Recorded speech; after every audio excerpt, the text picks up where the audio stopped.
দেখুন, আমি এই ঘটনার তীব্র নিন্দা জানাই। কারণ প্রথমত হচ্ছে একজন রোজাদারের উপরে হাত তোলা যায় না রোজা রাখা অবস্থায়, তার উপরে হাত তোলা এটা অত্যন্ত জঘন্যতম ঘটনা। এর তীব্র নিন্দা জানাই, প্রতিবাদ জানাই। ইফতারি মজলিসে আসার ক্ষেত্রে যে আইএসএফ এর হারমাত মাইরার যে হামলা করেছে আমরা দেখেছি, যেহেতু বিজেপির থেকে খুব খাতারনাক, যেটা শরিয়ত সংবিধান বিরোধী, শরিয়ত বিরোধী কথাবার্তা। এই ধরনের কথাবার্তার আমরা তীব্র নিন্দা জানাই। এইসব নোংরামি থেকে তাদেরকে বলবো, ভাই বিরত থাকুন, চোখ কান খোলা রেখে রাজনীতি করছেন, রাজনীতির মতন করুন, কিন্তু কাউকে উল্টো পাল্টা কথা না বলে, বাজে মন্তব্য করে নিজের নোংরামির পরিচয়টা না দিয়ে একটু সভ্য সমাজে সভ্যতার সঙ্গে ভদ্রভাবে চলাফেরার চেষ্টা করুন।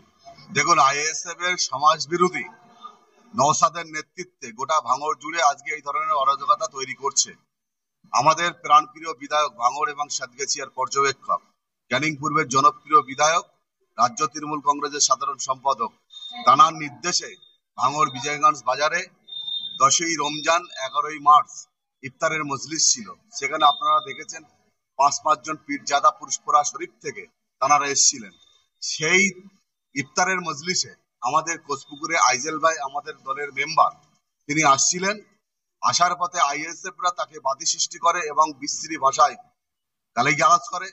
সেখানে আমাদের আইজেলটা নেমে জিজ্ঞেস করলো যে কেন আপনি এই ধরনের কথা বলছেন। বলার সাথে সাথে তাকে লাঠি দিয়ে চোখে মারে, হেসো দিয়ে কপালে কোপ মারে। আপনারা দেখেছেন সেটা। ইতিমধ্যে প্রশাসনিকভাবে আমরা প্রশাসনকে জানিয়েছি, প্রশাসন আইনগত ব্যবস্থা যেটা হওয়ার ঠিক সেইভাবে হচ্ছে। আমরা আগামী রবিবার সেই জায়গায় এমএলএ সাহেবের নির্দেশে আমাদের একটা প্রতিবাদ সভা হবে। অর্থাৎ 16 তারিখ রবিবার, আমাদের 11 তারিখে এই ঘটনাটা ঘটেছে, পাল্টা সভা সেখানে আমাদের এমএলএ সাহেবের নির্দেশে হবে এবং ইফতারের মজলিস সেখানে আমাদের হবে। কারণ আমাদের 4টেই প্রতিবাদ সভাটা হবে। আমাদের প্রধানের উপরে দায়িত্ব আছে। ওখানে কনভেনার ওই বুথে, ওই পঞ্চায়েত সমিতির ওইদুল ভাই একটা পঞ্চায়েত সমিতির কনভেনার আছে, দক্ষ রাজনীতিকবিদ আমাদের উপপ্রধান আছে, আমাদের হাসান মাস্টার সাহেব আছে, এখানে আমার হাসমা ভাবি আছে। আমরা এখানে ইউনাইট ভাবে সবাই আছি। আমরা 16ই মার্চ ওখানে ইফতারের মজলিস হবে এবং 4টেই আমাদের প্রতিবাদ সভা হবে আইএসএফ এর বিরুদ্ধে। দেখুন, আমাদের ভাঙড় বিজয়গঞ্জ মেলা ময়দানে যে ইফতারি মজলিস ছিল, সেই ইফতারি মজলিস বিনা ব্যানারে সাধারণ মানুষের স্বার্থে ক্যানিং পূর্বের বিধায়ক সম্মানীয় শওকত মোল্লার নির্দেশ মতো ইফতারি মজলিস ছিল। সেই ইফতারি মজলিসে ফুরফুরা শরীফ থেকে 5 জন ফিরিজাদা ছিল। সেই ইফতারি মজলিসে যারা না আসছিল তাদেরকে রাস্তায় ধরে কোচপুকুরে আইজেল ভাই থেকে আরম্ভ করে চালতে পেরিয়া আমাদের আজার থেকে আরম্ভ করে এদের উপরে কিছু আইএসএফ এর হারমাত দুষ্কৃতীরা তারা হামলা করে। ইফতারি মজলিস আমাদের মুসলিম সম্প্রদায়ের মানুষের একটা খুব গুরুত্বপূর্ণ মজলিস এবং রোজা মানে খুব গুরুত্বপূর্ণ একটা ধর্ম এবং পার্বণ। এবং সেই ইফতারি মজলিসে আসার ক্ষেত্রে যে আইএসএফ এর হারমাত মাইরার যে হামলা করেছে আমরা দেখেছি, যেহেতু বিজেপির থেকে খুব খাতারনাক। কেন বিজেপি তারা আরএসএস এর মদত নিয়ে কোনোদিন মসজিদে পেশাব করে দিচ্ছে, গরুর মাংস বিক্রি করতে দিচ্ছে না। এবং তার থেকে খাতারনাক যে আইএসএফ দল প্রতিষ্ঠিত আব্বাস সিদ্দিকী এবং ভাঙড়ের আইএসএফ এর বিধায়ক নওশাদ সিদ্দিকী, এরা বিজেপি থেকেও তো খাতারনাক জঙ্গি প্রশিক্ষণ দিচ্ছে। তার কারণ আমরা যে ইফতারি মজলিসে আর যদি মানুষ আসতে গিয়ে এই মুসলিমদের উপরে আর একটা মুসলিম যারা জঙ্গি নওশাদ আইএসএফ এর প্রশিক্ষণ নিয়ে যারা তৃণমূল কংগ্রেসের পক্ষ নিয়ে ইফতার মজলিসে আসেনি, সাধারণ মানুষ হিসেবে ইফতার মজলিসে আসছিল, তাদের উপরে হামলা করেছে। এই হামলার আমরা প্রতিবাদ জানাই এবং সেই সঙ্গে সঙ্গে ক্যানিং পূর্বের বিধায়ক সম্মানীয় শওকত মোল্লার নির্দেশ মতো রবিবার 16 তারিখ ওই কোচপুকুর গ্রামে আমাদের প্রতিবাদ সভা হবে এবং ইফতারি মজলিস হবে। আইএসএফ এর যারা চেলারা আছে, যারা হারমাত দুষ্কৃতী আছে, তাদের যদি বুকের পাজা থাকে রবিবার কোচপুকুরে ইফতার মজলিসটাকে আটকে দেখাক। তাদের কতটা তারা মায়ের দুধ খেয়ে থাকবে দেখাবে। আর আমরা যদি মায়ের দুধ খেয়ে থাকি তাহলে আমরা কোচপুকুরে শুধু 16 তারিখে ইফতারি মজলিস করে এবং প্রতিবাদ মিটিং করে আমরা দেখাবো। দেখুন, আমি এই ঘটনার তীব্র নিন্দা জানাই। কারণ প্রথমত হচ্ছে একজন রোজাদারের উপরে হাত তোলা যায় না রোজা রাখা অবস্থায়, তার উপরে হাত তোলা এটা অত্যন্ত জঘন্যতম ঘটনা। এর তীব্র নিন্দা জানাই, প্রতিবাদ জানাই। আমি দেখেছি বা শুনেছি ওনার কয়েকটা সেলাইও পড়েছে, মাথা ব্যথা ফেটে গেছে বা চোখে ইনজুরিও হয়েছে, ট্রিটমেন্ট চলছে। এই বিশেষ করে একজন মুসলিম হয়ে আরেকজন মুসলিমের উপরে রোজা অবস্থায় মারপিট, এটা কিন্তু জঘন্যতম একটা নোংরামির পরিচয় দিয়েছে।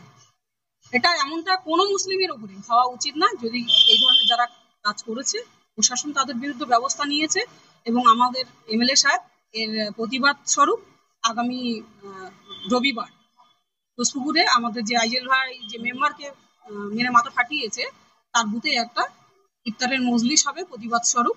রোজাদাররা ওখানেই কিন্তু তাদের ইফতারের ব্যবস্থা করা হবে। আর একটা কথা বলি, এই ইফতার সম্পর্কে একটা বাজে মন্তব্য করছে যে হারাম খেতে যাচ্ছে।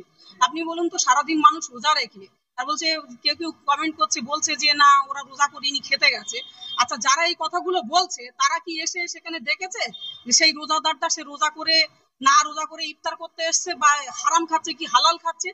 এই সব অবাঞ্ছিত মন্তব্যগুলো করা থেকে বিরত থাকুক। আমাদের সেখানে ফুরফুরা শরীফের কয়েকজন পীরজাদাও এসেছিলেন, সে এইসব মানে বাজে বাজে কথাবার্তাগুলো ওনাদের বলতে একটু বাধে না? হয়তো দেখুন, একটা মানুষ সবার কাছে হয়তো ভালো নাও হতে পারে, ভালো নাও লাগতে পারে, কিন্তু যারা এই আইএসএফ দল এরা বিশেষ করে ফুরফুরা শরীফের আব্বাস সিদ্দিকী ভাইজানের হাত ধরে এই আইএসএফ দলটা প্রতিষ্ঠিত, সেই জায়গায় দাঁড়িয়ে একজন মুসলিম হয়ে এই ধরনের কথা আর একজন মুসলিমকে বলতে পারে না, যেটা শরিয়ত সংবিধান বিরোধী, মানে শরিয়ত বিরোধী কথাবার্তা। এই ধরনের কথাবার্তার আমরা তীব্র নিন্দা জানাই। এইসব নোংরামি থেকে তাদেরকে বলবো, ভাই বিরত থাকুন, চোখ কান খোলা রেখে রাজনীতি করছেন, রাজনীতির মতন করুন, কিন্তু কাউকে উল্টো পাল্টা কথা না বলে, বাজে মন্তব্য করে নিজের নোংরামির পরিচয়টা না দিয়ে একটু সভ্য সমাজে সভ্যতার সঙ্গে ভদ্রভাবে চলাফেরার চেষ্টা করুন, এটুকুই বলবো। এবং আমাদের শওকত মোল্লা সাহেব সেদিনকে আমি দেখলাম হাজার হাজার মানুষ নিয়ে সুন্দর একটা ইফতারের মাহফিল করেছে, ইফতারের মজলিস। সেইখানে এই ধরনের নানান রকমের বিতর্কিত মন্তব্য এগুলো করা উচিত নয়। বিজেপিরা লাগাতার তারা হিন্দু মুসলিম করছে। আপনারা রিসেন্টলি দেখেছেন সোশ্যাল মিডিয়ায় যে শুভেন্দু অধিকারী কি ধরনের মন্তব্য করছে মুসলিমদের নিয়ে। তার ভাষা মানে ও একটা অপদার্থ, যে এতদিন ধরে তৃণমূলের খেয়ে পড়ে তৃণমূলের ঘরে মানুষ হয়েছে, 35টা পদ নিয়ে রেখেছিল, যে কিনা মুসলিমদের বাড়ি ভাত খেয়ে বড় হয়েছে, মুসলিমদের একসঙ্গে একই পাতে খেয়েছে। এমনও কিছু মানুষ আছে যার বিরুদ্ধে মানে এই শুভেন্দুর ব্যাপারে বলছে যে অমুকের বাড়ি এই অমুক মাংস খেয়েছে, তমুক মাংস খেয়েছে, তারপরেও সেইগুলো কিন্তু তারা দেখুন উল্টোপাল্টা কথা বলে যাচ্ছে। সেই জায়গায় দাঁড়িয়ে আজকে যদি মুসলমানরা এরকম করে, তাহলে আগামী দিন মুসলমানদের কপালে খুব কষ্ট আছে, এইটুকু বলতে পারি।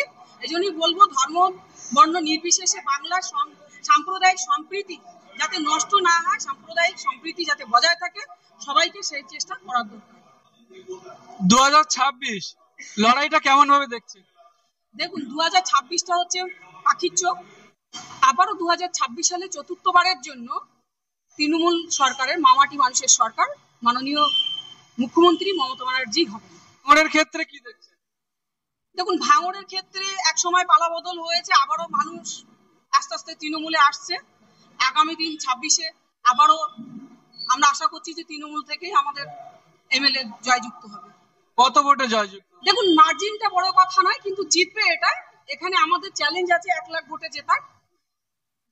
তারপরেও দেখা যাক, মানে আমরা আশা করছি আমরা 1 লাখ ভোটে জিতবো। অসংখ্য ধন্যবাদ আপনাকে।